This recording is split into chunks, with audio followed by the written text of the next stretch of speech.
들어서 뭐 하게요? 어차피 다 거짓말이었을 텐데. 법무사 사무실도 유지하기 힘들었어요.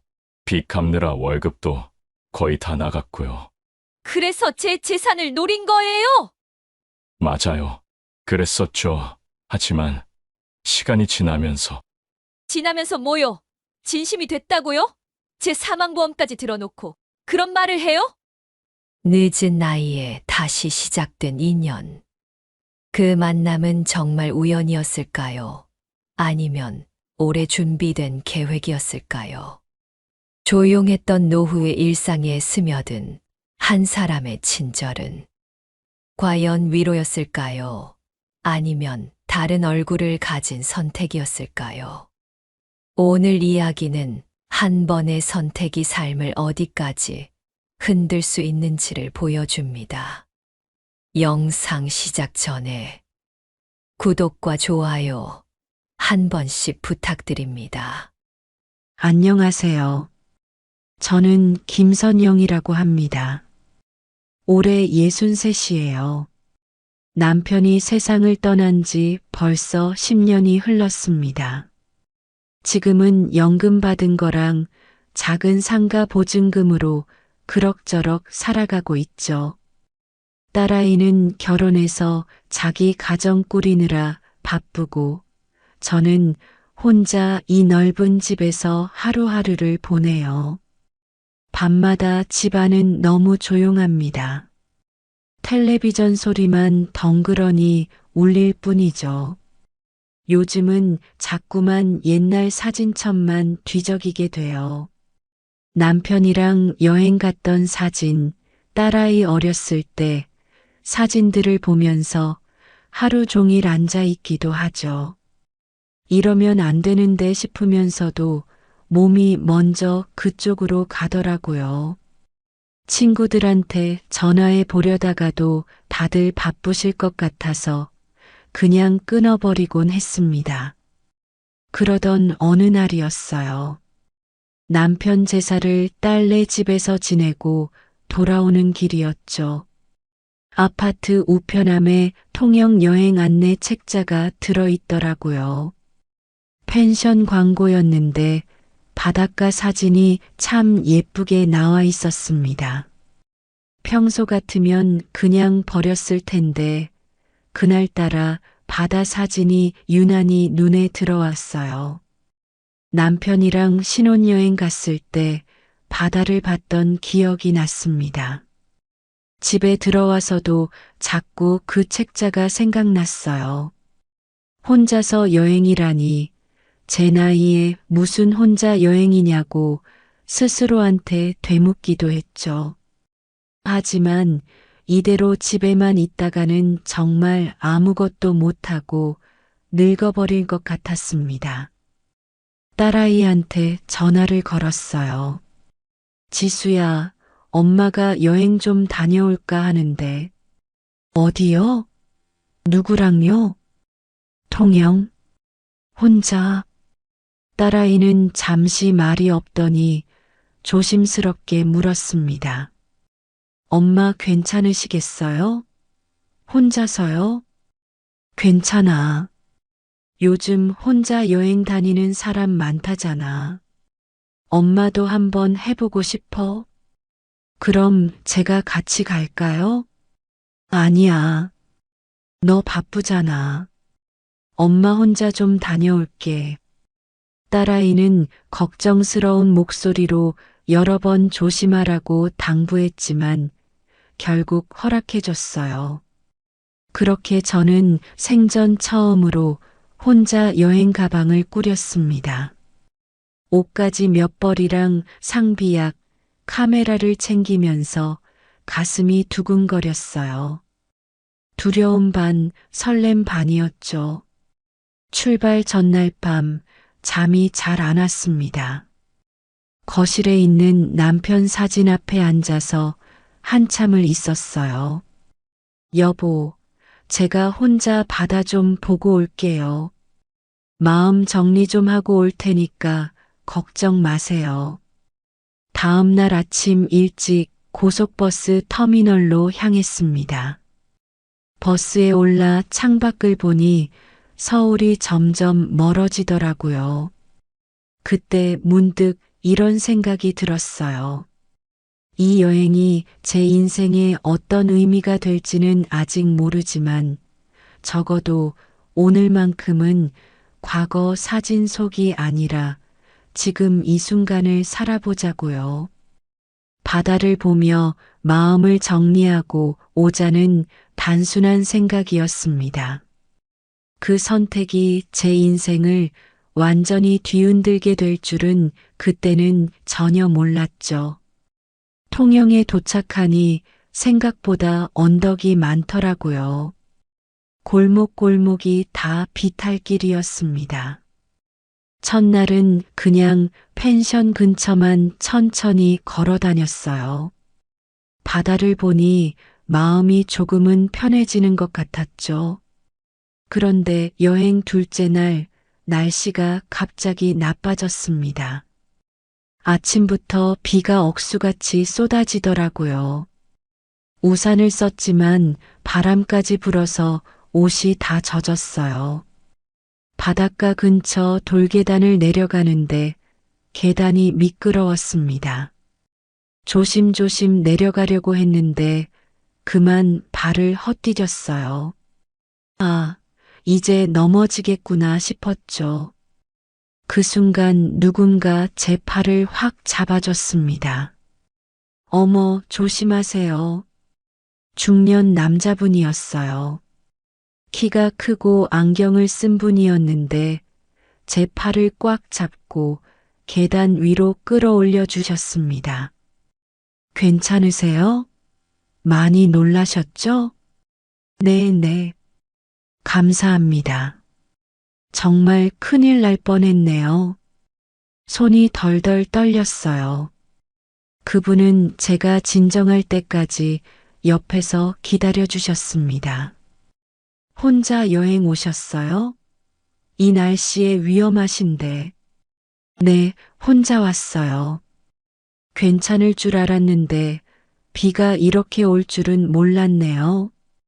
저기 카페가 있는데 일단 들어가서 좀 쉬세요. 옷도 다 젖으셨잖아요. 그분은 자신을 법무사라고 소개했습니다. 박도현이라고 하시더라고요. 저도 제 이름을 말씀드렸죠. 카페에 들어가 따뜻한 차를 마시면서 이야기를 나눴어요. 이상하게도 어디선가 본 듯한 얼굴 같다는 느낌이 들었습니다. 하지만 금방 그런 생각은 사라졌죠. 저도 혼자 왔어요. 요즘 일이 좀 힘들어서 쉬러 왔습니다. 법무사 일이 힘드신가 봐요. 뭐, 사람 일이 다 그렇죠. 혹시 여기 며칠 계세요? 이틀 더 있다가 서울로 올라가요. 그날 이후로 묘하게 자주 마주쳤습니다. 다음 날 아침 산책길에서도 저녁에 식당 앞에서도 우연히 마주쳤어요. 세 번째 만났을 때는 박도현 씨가 먼저 말을 걸었습니다. 자꾸 마주치네요. 인연인가 봅니다. 혹시 저녁 식사 같이 하실래요? 처음엔 조금 망설여졌어요. 모르는 남자분이랑 식사를 한다는 게 낯설었거든요. 하지만 혼자 먹는 것도 지겨웠고 뭔가 말동무가 있으면 좋겠다는 생각이 들었습니다. 그럼 제가 살게요. 도와주신 것도 있고 해서요. 아니에요. 제가 살게요. 저도 혼자 먹기 심심했거든요. 식당에서 회를 시켜놓고 이야기를 나눴습니다. 박도현 씨도 저처럼 배우자를 잃었다고 했어요. 5년 전에 아내가 암으로 세상을 떠났다고 하더라고요. 그 뒤로 혼자 살고 있습니다. 자식도 없어서 완전히 혼자죠. 저도 비슷해요. 남편 떠난 지 10년 됐고 딸아이 하나 있는데 결혼해서 따로 살아요. 외로우시겠어요. 외롭죠. 집에 혼자 있으면 하루가 참 길더라고요. 그렇게 서로의 외로움, 사별 이후의 삶, 자식 걱정 같은 이야기들이 자연스럽게 오갔습니다. 박도연 씨는 제 이야기를 잘 들어주셨어요. 중간중간 고개를 끄덕이면서 공감해 주시더라고요. 딸분이 결혼하셨으면 이제 편하시겠네요. 그렇긴 한데 또 그것대로 쓸쓸해요. 애 키울 때는 바빠서 외로운 줄도 몰랐는데 혼자 사시면서 경제적으로는 괜찮으세요? 실례가 아니라면요. 네, 다행히 남편이 연금도 있고 작은 상가 보증금도 있어서 먹고 사는 데는 지장 없어요. 그때는 그냥 서로 안부를 묻는 대화라고만 생각했습니다.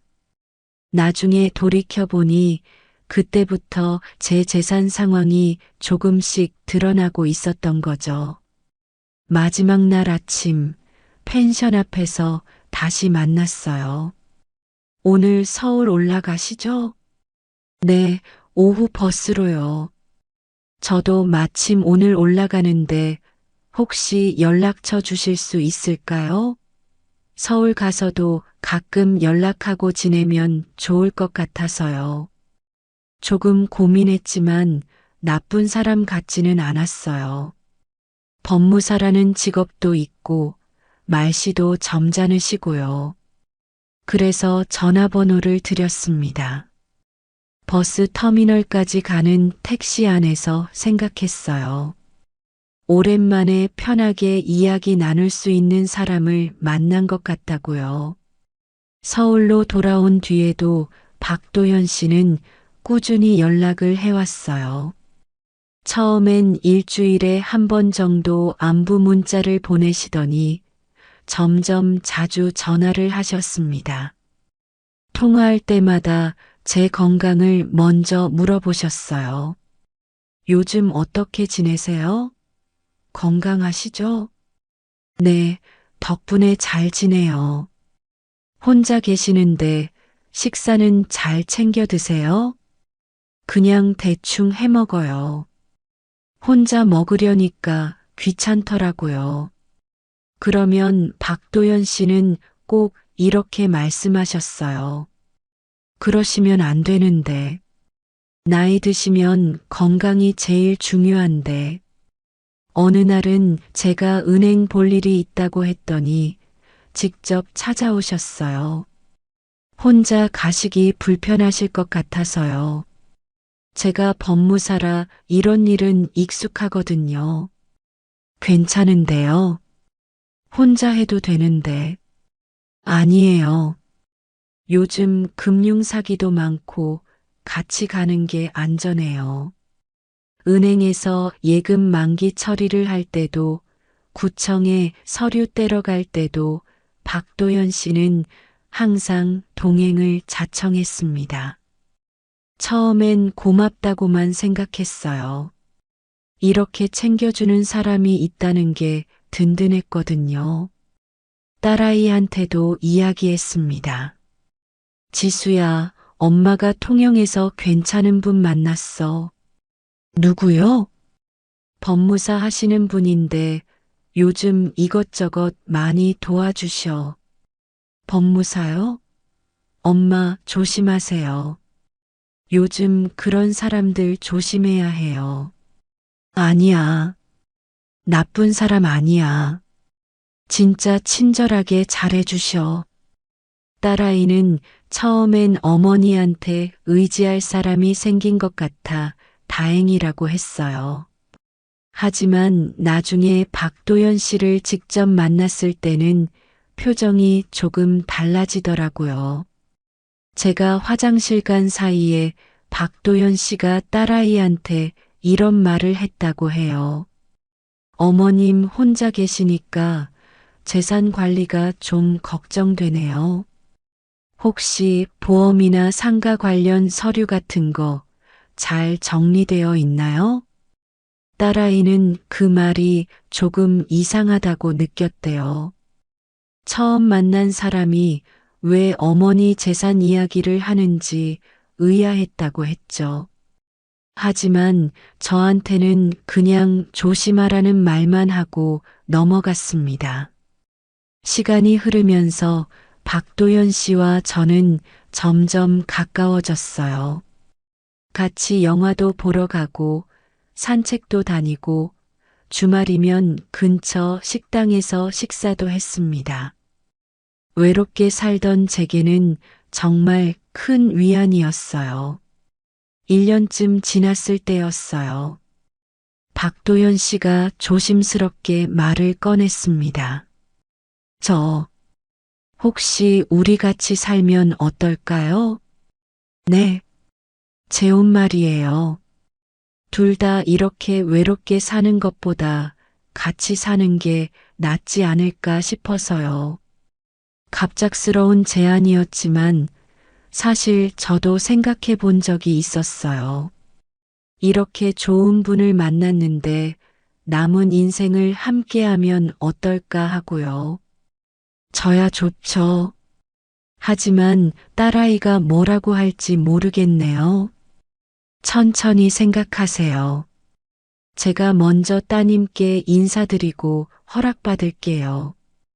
박도연 씨는 딸아이를 따로 만나서 정중하게 허락을 구했습니다. 딸아이는 망설이면서도 결국 제 뜻을 존중해 준다고 했어요. 엄마가 행복하시면 저는 괜찮아요. 근데 엄마 정말 잘 아시고 결정하신 거죠? 그래. 엄마 나이에 이런 기회가 또 올까 싶어. 재혼 준비는 박도연 씨가 다 했어요. 혼인신고부터 시작해서 등기 이전, 재산 정리까지 법무사답게 꼼꼼하게 챙겼습니다. 이거 유언장인데요. 혹시 모르니까 미리 작성해 두는 게 좋아요. 유언장이요? 벌써요? 나이가 있으시니까요. 나중에 문제 생기는 것보다 지금 정리해 두는 게 나아요. 박도연 씨는 제 통장 비밀번호도 알아야 한다고 했어요. 혹시 제가 아프거나 하면 대신 처리해야 한다면서요. 저는 그 말이 맞다고 생각했습니다. 부부가 되면 당연한 거라고 생각했어요. 그런데 딸아이는 계속 불편한 기색이었습니다. 재혼식 준비하던 어느 날 딸아이가 조용히 말했어요. 엄마, 그분이 서류 준비하시는 거 보니까 어디서 본 것 같은데. 뭐가? 아빠 돌아가셨을 때 보험 처리했던 법무사 사무실이랑 이름이 비슷한 것 같아요. 그래. 법무사가 워낙 많으니까 우연일 거야. 그래도 한번 확인해 보는 게. 지수야, 너무 의심하지 마. 박도연 씨는 좋은 분이야. 딸아이는 더 이상 말하지 않았지만 표정은 여전히 어두웠어요. 하지만 저는 그때 딸아이의 걱정을 대수롭지 않게 여겼습니다. 이제 곧 새로운 삶이 시작될 거라는 기대에 들떠 있었거든요. 재혼식 날짜도 잡았고 박도연 씨 집으로 이사 준비도 하고 있었죠. 그때만 해도 정말 행복했습니다. 재혼하고 몇 달이 지났어요. 도연 씨는 정말 좋은 남편이었습니다. 아침마다 커피를 타다 주고 병원 갈 때마다 함께 가주고 세금이나 공과금 같은 복잡한 일들도 다 챙겨줬어요. 저는 이렇게 편안한 생활을 오랜만에 하는 것 같았습니다. 오늘 구청에 서류 떼러 가야 하는데 같이 갈까요? 아니에요. 제가 다녀올게요. 당신은 집에서 쉬세요. 혼자 가도 돼요? 제가 법무사잖아요. 이런 일은 제가 더 잘하죠. 도연 씨는 제 모든 서류를 정리해 줬어요. 보험 서류, 등기부등본, 통장 정리까지 하나하나 꼼꼼하게 챙겼습니다. 저는 그저 고맙기만 했죠. 어느 날 저녁이었어요. 식사를 마치고 도연 씨가 거실에서 텔레비전을 보고 있었습니다. 저는 화장실에 다녀오는 길이었어요. 거실로 들어서는데 도연 씨가 급하게 스마트폰 화면을 끄는 모습이 보였습니다. 뭐 보세요? 아, 아무것도 아니에요. 그냥 뉴스 보고 있었어요. 그런데 이상했어요. 화면이 완전히 꺼지기 전에 희미하게 카카오톡 대화창이 보였거든요. 누군가랑 메시지를 주고받고 있었던 것 같았는데 제가 오니까 급하게 끈 거예요. 누구랑 카톡하세요? 친구요. 법무사 동기가 안부 물어봐서요. 도연 씨는 자연스럽게 대답했지만 왠지 모르게 찝찝했어요. 하지만 남편의 휴대폰까지 의심한다는 게 좀 그렇더라고요. 그냥 넘어갔습니다. 며칠 후였어요. 환절기라 옷장을 정리하고 있었어요. 겨울옷을 꺼내고 여름옷을 넣으려고 서랍을 여는데 뒤쪽에 작은 봉투가 하나 있더라고요. 평소 보지 못했던 봉투였습니다. 뭔가 싶어서 열어봤는데 안에 사진들이 들어 있었어요.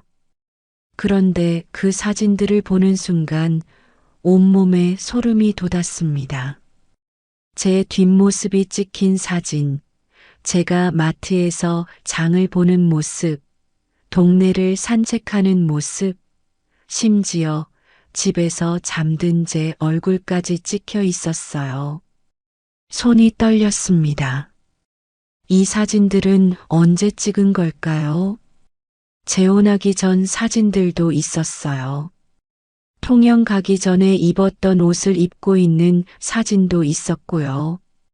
제가 전혀 기억하지 못하는 순간들이 그 안에 담겨 있었습니다. 누군가 오래전부터 저를 지켜보고 있었다는 생각이 들었어요. 그것도 몰래요. 가슴이 두근거렸습니다. 무서웠어요. 저녁 먹을 때 도연 씨한테 물어봤어요. 최대한 침착하게 말하려고 애썼죠. 여보, 혹시 제 사진 찍으신 적 있어요? 사진이요? 같이 여행 갔을 때 찍었잖아요. 아니, 그게 아니라 제가 모르게 찍으신 사진 있으세요? 도연 씨 얼굴이 순간 굳었어요. 그리고는 금방 웃으면서 말했습니다. 무슨 소리예요? 왜 그런 걸 찍어요? 옷장에서 사진 봉투를 발견했어요. 제가 모르는 사진들이 많이 있더라고요. 아, 그거요. 그냥 당신이 예뻐 보여서 몰래 찍어둔 거예요. 부부끼리 그럴 수도 있잖아요. 설명은 했지만 뭔가 자연스럽지 않았어요. 표정도 어색했고 말투도 평소와 달랐습니다. 밤새 잠이 안 왔어요. 옆에서 도연 씨가 자고 있었지만 갑자기 낯설게 느껴졌습니다. 다음 날 아침 도연 씨가 출근하고 나서 집안을 조용히 살펴봤어요. 서재 책상 서랍을 열어봤더니 또 다른 봉투가 있었습니다. 안에는 제가 사는 아파트 주변 지도가 있었고 제가 자주 가는 마트, 병원, 은행이 빨간 펜으로 체크되어 있었어요. 이건 단순히 사진을 찍은 게 아니었습니다. 누군가 저를 계획적으로 관찰하고 있었던 거예요. 그것도 재혼하기 훨씬 전부터요. 딸아이한테 급하게 전화했어요. 지수야, 엄마 지금 너무 무서워. 왜요? 무슨 일이에요? 도현 씨가 엄마를 오래전부터 지켜본 것 같아. 사진도 몰래 찍어놨고 지도에 엄마 동선도 표시해놨어. 뭐라고요? 엄마, 지금 당장 나오세요. 제가 갈게요. 딸아이는 회사 조퇴하고 바로 달려왔습니다. 봉투 안에 있던 사진들과 지도를 보더니 얼굴이 하얗게 질렸어요. 엄마, 이거 완전히 스토킹이잖아요. 경찰에 신고해야 해요. 그런데 지금 남편인데 어떻게 신고를 해? 남편이면 뭐 어때요? 이건 명백히 이상한 거예요. 저녁에 도연 씨가 돌아왔을 때 저는 거실 탁자 위에 사진들과 지도를 다 펼쳐놨어요. 도연 씨는 현관문을 열고 들어오다가 그걸 보고 멈췄습니다. 이게 다 뭐예요? 대체 언제부터 저를 지켜본 거예요? 도연 씨는 한참 동안 말이 없었어요. 그러더니 한숨을 크게 쉬었습니다. 설명할게요. 오해예요. 오해가 아니라 증거잖아요. 통영에서 만난 게 정말 우연이었어요? 아니면 처음부터 계획된 거였어요? 도연 씨는 소파에 주저앉았습니다. 더 이상 변명하지 않았어요. 그날 밤 저는 안방 문을 잠그고 혼자 있었습니다. 옆방에서 도연 씨가 뭐라고 말하는 소리가 들렸지만 듣고 싶지 않았어요. 제가 믿었던 사람, 남은 인생을 함께하려고 했던 사람이 사실은 저를 오래전부터 계획적으로 접근한 사람이었다는 게 믿기지 않았습니다. 그 이후로 며칠간 도연 씨랑 거의 말을 안 했어요. 같은 집에 살지만 서로 다른 방을 쓰고 식사도 따로 했습니다. 도연 씨는 계속 해명하려고 했지만 저는 듣고 싶지 않았어요. 그런데 그 즈음부터 몸이 안 좋아지기 시작했습니다. 자꾸 피곤하고 몸살 기운이 가시지 않더라고요. 처음엔 스트레스 때문이라고 생각했어요. 도연 씨 때문에 마음고생을 하니까 당연히 몸도 아프겠거니 했죠. 엄마, 병원 가보세요. 얼굴이 너무 안 좋아 보여요. 딸아이가 걱정스러운 얼굴로 말했습니다. 결국 대학병원에 가서 정밀 검사를 받았어요. 피검사, 초음파, 여러 가지 검사를 다 했습니다. 며칠 후 결과를 들으러 갔을 때였어요. 의사 선생님 표정이 심각했습니다. 유방암입니다.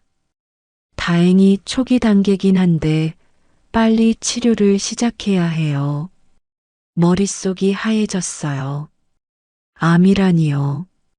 남편 잃고 혼자 살면서 외롭긴 했지만 그래도 건강하게 살아왔다고 생각했는데요. 치료는 어떻게 해야 하나요? 수술하고 항암 치료 들어가야 합니다. 치료 기간은 대략 6개월 정도 걸릴 거예요. 비용은 얼마나 드나요? 보험 되는 부분도 있지만 본인 부담금이 꽤 될 겁니다. 집에 돌아오는 길에 머릿속이 복잡했어요. 치료비 걱정도 되고 앞으로 어떻게 살아야 할지 막막했습니다. 도연 씨한테 말해야 하나 고민했지만 지금 상황에서 그 사람한테 의지할 수가 없었어요. 집에 도착해서 보험 약관을 찾아보려고 도연 씨 서재에 들어갔습니다. 평소엔 잘 안 들어가는 곳이었지만 보험 서류가 거기 있을 거라고 생각했거든요. 책상 서랍을 열었는데 묵직한 서류철 하나가 눈에 띄었어요. 열어보니 제 이름으로 된 보험 서류들이 가득 들어 있었습니다. 실손보험, 암보험, 그리고 사망보험까지요. 그런데 이상한 점이 있었어요. 계약 일자를 보니 통영에서 도연 씨를 만나기 전이었습니다. 제가 혼자 통영 여행을 가기 몇 달 전에 이미 이 보험들이 가입되어 있었던 거예요. 손이 떨렸습니다. 서류를 자세히 보니 계약자는 제 이름이었지만 서류 하단에 찍힌 도장과 법무사 이름이 보였어요. 그 이름이 낯익었습니다. 남편이 돌아가셨을 때 상속 서류 처리하면서 봤던 바로 그 이름이었어요. 서류철을 더 뒤적였습니다. 그 안에는 남편 사망 당시 처리했던 보험금 청구 서류 사본도 있었어요. 제 재산 목록, 상가 보증금 내역, 연금 수령액까지 다 정리되어 있었습니다. 도연 씨는 이미 오래전부터 저에 대해 모든 걸 알고 있었던 거예요. 남편이 돌아가셨을 때 법무사로서 서류를 처리하면서 제 재산 상황을 파악했고 그때부터 계획을 세운 거였습니다. 통영에서의 만남은 우연이 아니었어요. 제가 혼자 여행을 간다는 것도 알고 있었을 거예요. 어떻게 알았는지는 모르겠지만 분명히 미리 준비하고 접근한 거였죠. 그 순간 현관문 열리는 소리가 들렸습니다. 도연 씨가 퇴근한 거예요. 저는 서류철을 들고 거실로 나갔어요. 이게 뭐예요? 도연 씨는 제 손에 들린 서류철을 보더니 얼굴이 창백해졌습니다. 그건 통영에서 만난 게 우연이 아니었죠? 남편 돌아가셨을 때부터 저를 알고 있었던 거 맞죠? 도연 씨는 아무 말도 하지 못했어요. 그 침묵이 모든 걸 말해주고 있었습니다. 대답해 보세요. 처음부터 다 계획이었어요? 미안해요. 그 한마디만 했을 뿐이었습니다. 저는 그 자리에 주저앉았어요. 오늘 암 진단을 받은 것보다 더 큰 충격이었습니다. 제 남은 인생을 함께하려고 했던 사람이 사실은 처음부터 제 재산을 노리고 접근한 사람이었다니요. 그날 밤 저는 딸아이를 불렀습니다. 도연 씨 서재에서 발견한 서류철을 보여주기 위해서였어요.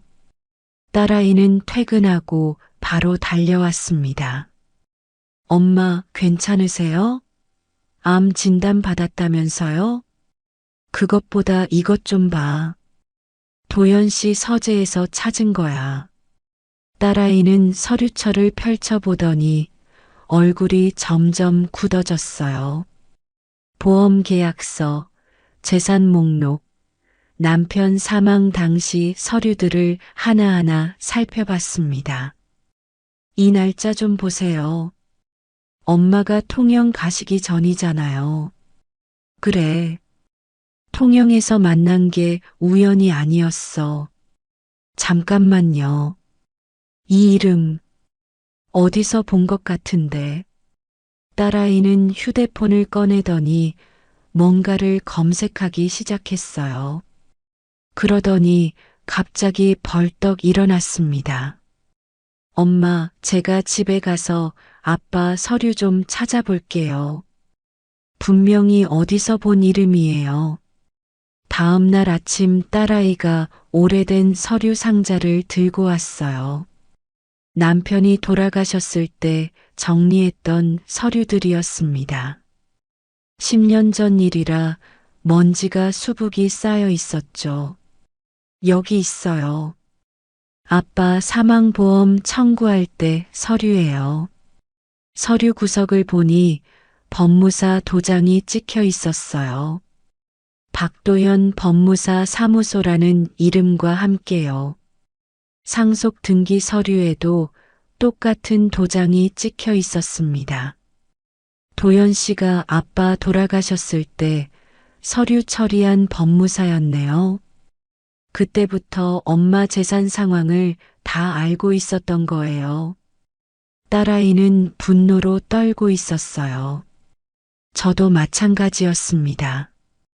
10년 전부터 저를 관찰하고 기회를 노렸다는 게 믿기지 않았어요. 엄마, 경찰에 신고해야 해요. 이건 사기잖아요. 지금 남편인데 어떻게 신고를 해? 증거도 애매하고. 애매하긴요.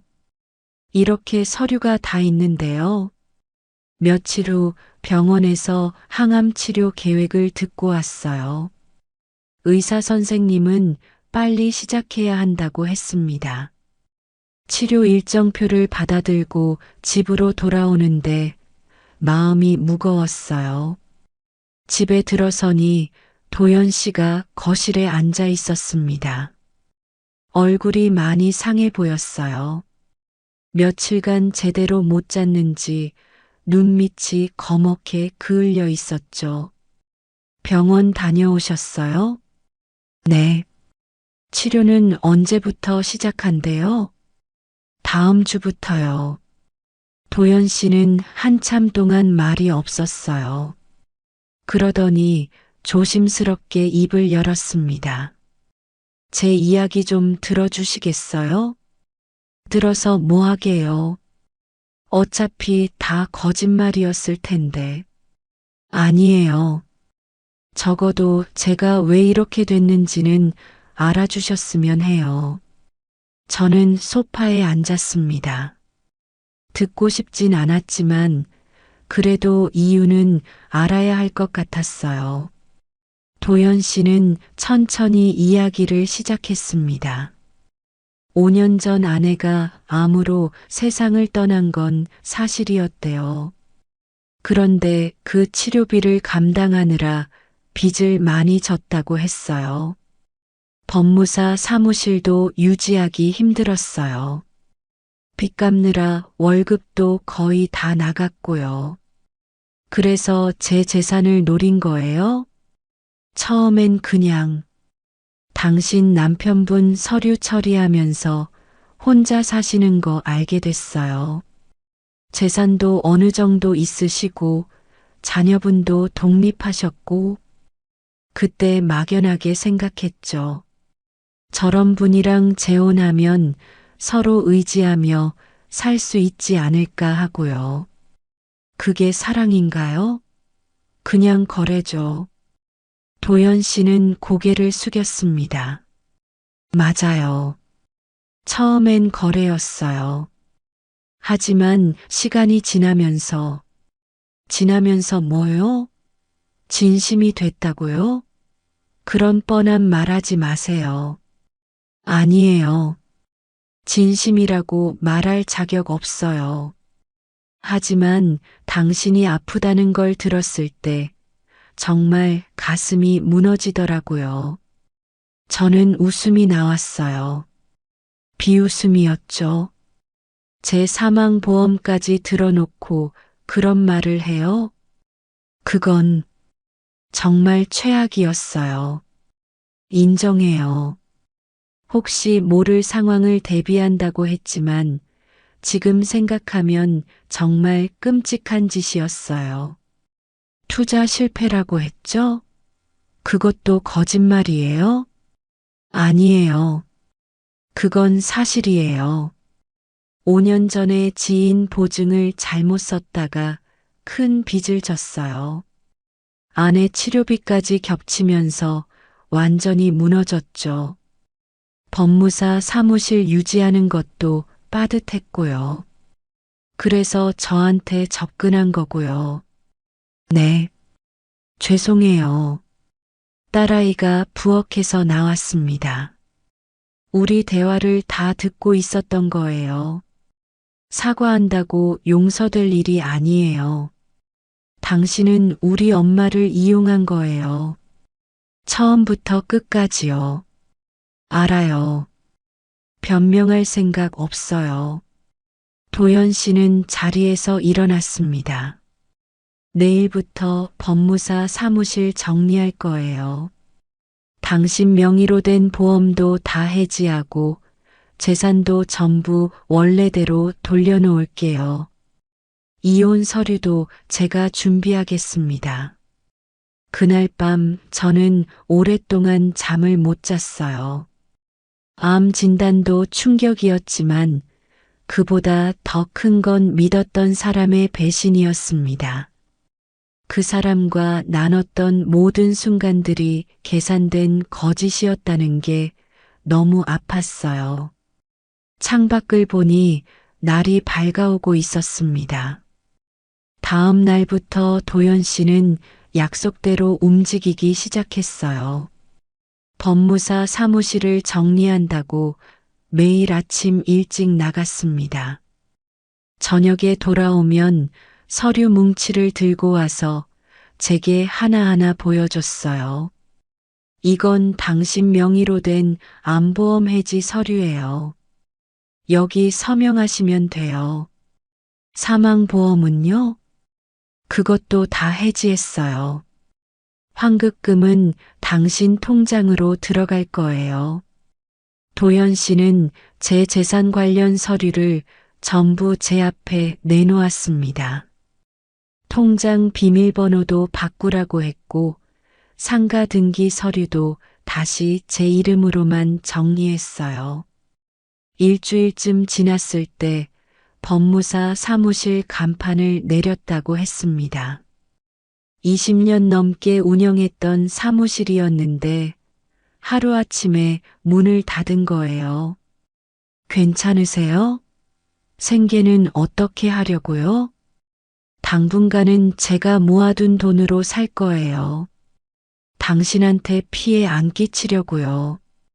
도연 씨 얼굴은 날이 갈수록 수척해졌어요. 머리도 많이 새고 어깨도 축 처진 것 같았습니다. 법무사로서의 신뢰도 잃었을 거예요. 주변에서 소문이 났을 테니까요. 저는 항암 치료를 시작했습니다. 병원에 갈 때마다 도연 씨가 따라오겠다고 했지만 딸아이가 함께 갔어요. 도연 씨는 멀찍이 떨어져서 기다리다가 집까지만 데려다 주곤 했죠. 치료가 시작되고 한 달쯤 지났을 때였어요. 항암 부작용으로 머리카락이 빠지기 시작했습니다. 아침에 일어나면 베개에 머리카락이 수북이 쌓여 있었어요. 거울을 보는 게 무서웠습니다.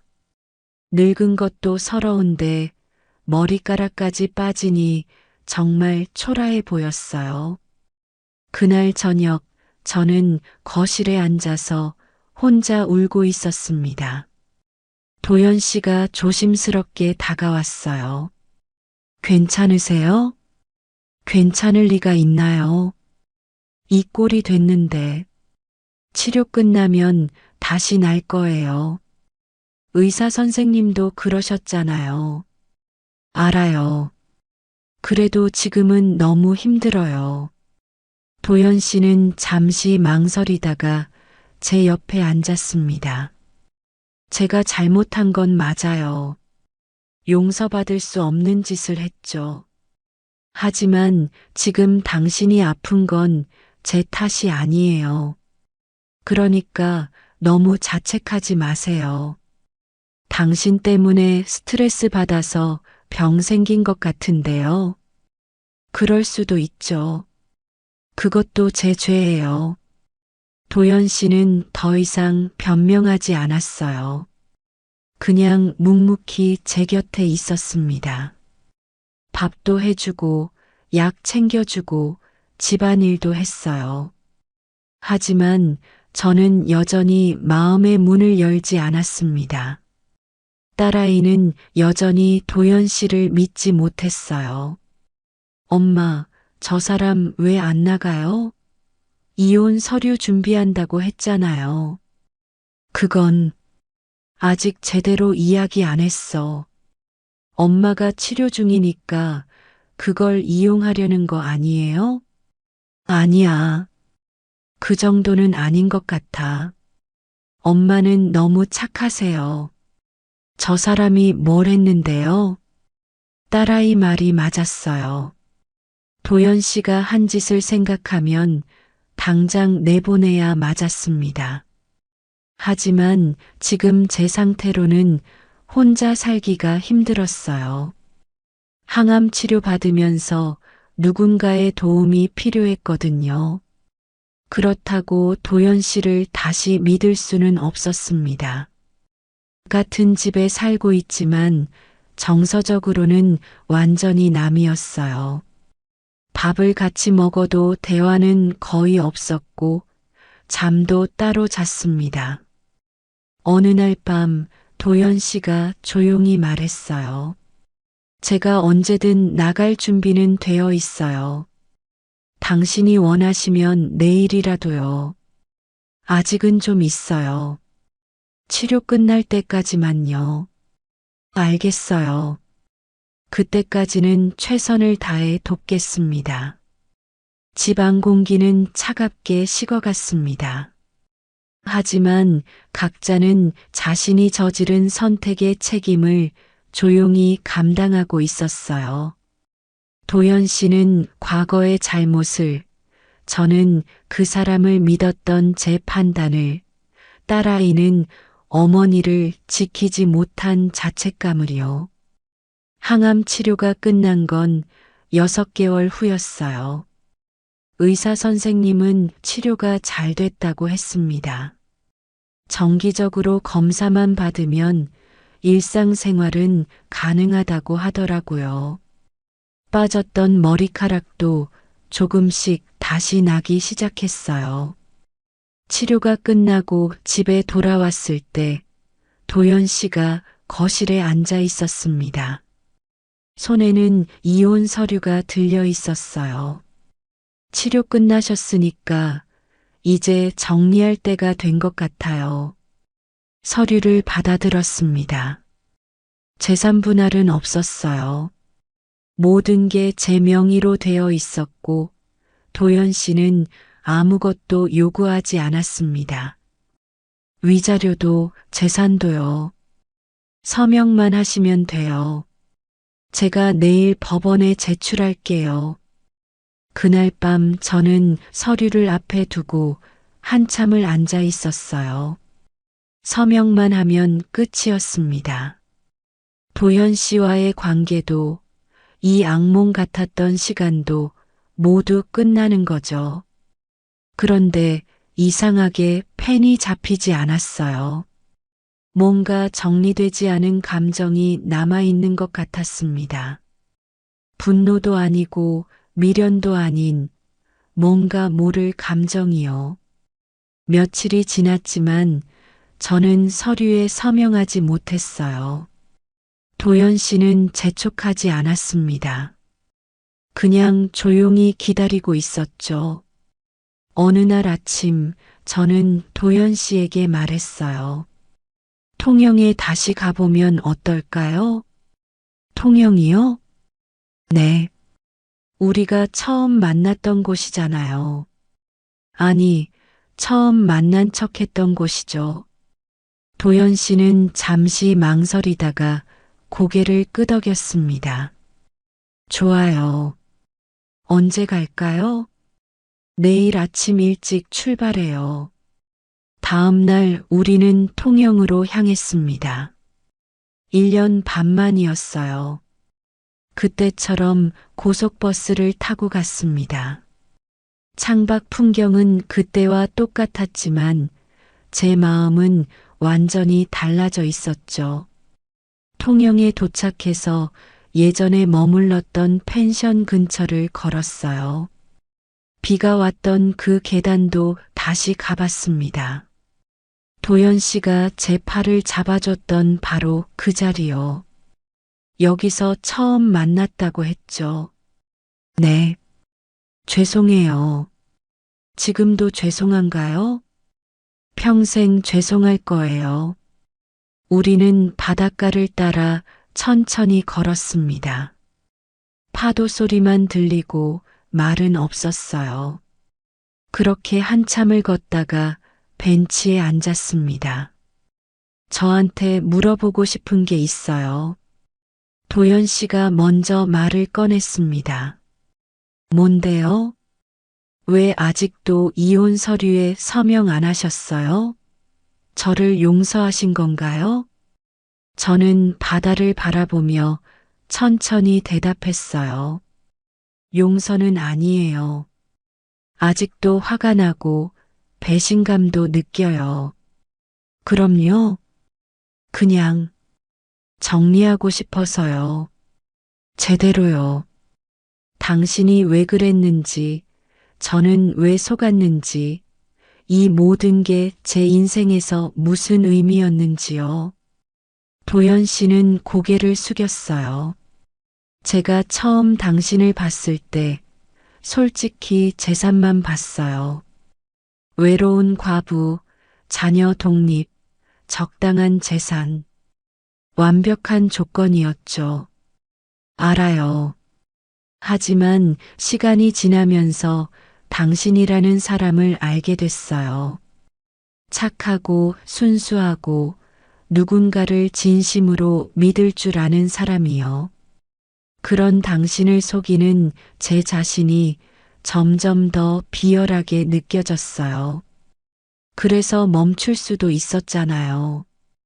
그랬어야 했는데 이미 너무 깊이 들어와 버렸어요. 빠져나갈 용기가 없었어요. 저는 가방에서 이혼 서류를 꺼냈어요. 펜도 함께요. 지금은요? 지금도 용기가 없나요? 지금은 당신이 행복했으면 좋겠어요. 제 옆이든 혼자든 아니면 다른 누군가와든요. 저는 서류를 펼쳤습니다. 그리고 펜을 들었어요. 하지만 바로 서명하지 않았습니다. 제가 배운 게 있어요. 이번 일로요.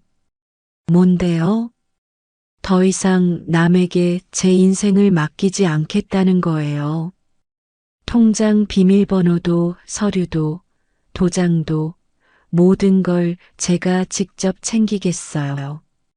누구도 믿지 않고요. 당연해요. 그래야 해요. 그리고 제 선택도 제가 하겠어요. 이혼할지 말지, 당신을 용서할지 말지, 모두 제가 정하는 거예요. 저는 서류를 다시 가방에 넣었어요. 서명하지 않은 채로요. 오늘은 서명 안 할 거예요. 왜요? 아직 결정을 못 했거든요. 당신과 완전히 끝낼 건지 아니면 다른 방법이 있을지요. 도연 씨는 놀란 표정으로 저를 봤어요. 다른 방법이요? 모르겠어요. 아직은요. 하지만 제가 정할 거예요. 제 속도로, 제 방식으로요. 우리는 다시 바다를 바라봤습니다. 파도가 밀려왔다가 빠져나갔어요. 앞으로 우리가 함께 걸어갈지, 각자의 길을 갈지는 아직 정해지지 않았습니다. 다만 한 가지는 확실했어요. 이제 저는 누구의 계획 속 인생이 아니라 제 스스로 선택한 인생을 살겠다는 거요. 그게 혼자든 누군가와 함께든 그건 제가 결정할 일이었습니다. 통영 바다는 그때처럼 잔잔히 일렁이고 있었습니다. 이 이야기는 누군가를 단정 짓기보다는 한 사람의 선택이 남긴 여운을 따라가는 이야기였습니다.